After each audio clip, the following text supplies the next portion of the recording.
Video কেটে এই পাখিটা হচ্ছে মেল পাখি, 4টা পাখির মধ্যে।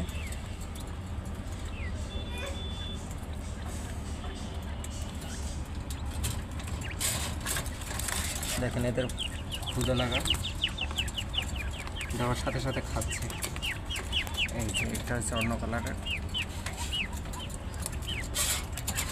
এরকম ডিম একটু পরেও যদি দেয় তাও একটু কম বয়সের পাখি কিনা ভালো। এই যে 1 মাস পালার পরে যদি ডিম দেয় দেখবেন যে কমপক্ষে 6 মাস কন্টিনিউ ডিম পেতেই থাকবেন। আর আপনি যদি চিন্তা করেন যে না কেনার পরেই ডিম দেওয়া শুরু, তাহলে মনে করেন সব গেল। হয়তো বা অসুস্থ থাকবে, না হয় ওগুলা ডিম পারতে শেষ পর্যায়ে এসে ওরা বিক্রি করে দেয়।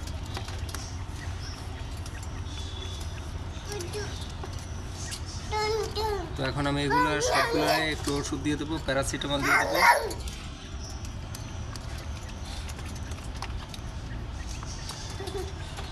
এখানে 7টা পাখি হয়েছে, দেখি আর 3টা কালেকশন করব আল্লাহ যদি বাছাই রাখে। আগামী সপ্তাহে আর 3টা ফিমেল পাখি আনার চেষ্টা করব। তো একটা পার্থক্য দেখেন, ওই পাখিগুলো কিন্তু অনেকটা বড়, আর এদের যে বয়স কম 30 থেকে 35 দিনের মধ্যে, এগুলো একটু ছোট দেখতে পাচ্ছেন।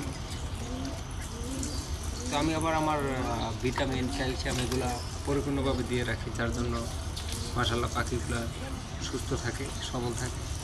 আর একটা জিনিস, যত্ন না করলে কোনো জিনিসই কিন্তু ভালো হয় না। যদি যত্ন করেন, খাবার কন্টিনিউ দেন, খাবার পানি, তাহলে দেখবেন যে সব জিনিসেই আপনি একটা ভালো একটা ফিডব্যাক আশা করতে পারেন।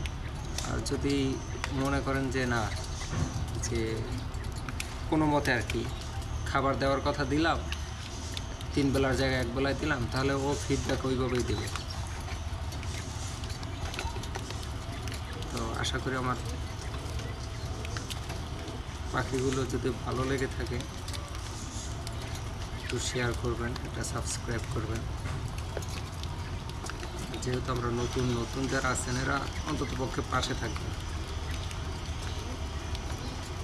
সবাই ভালো থাকবেন, সুস্থ থাকবেন, দোয়া করবেন যেন আমার পাখিগুলো সুস্থ থাকে। আসসালামু আলাইকুম।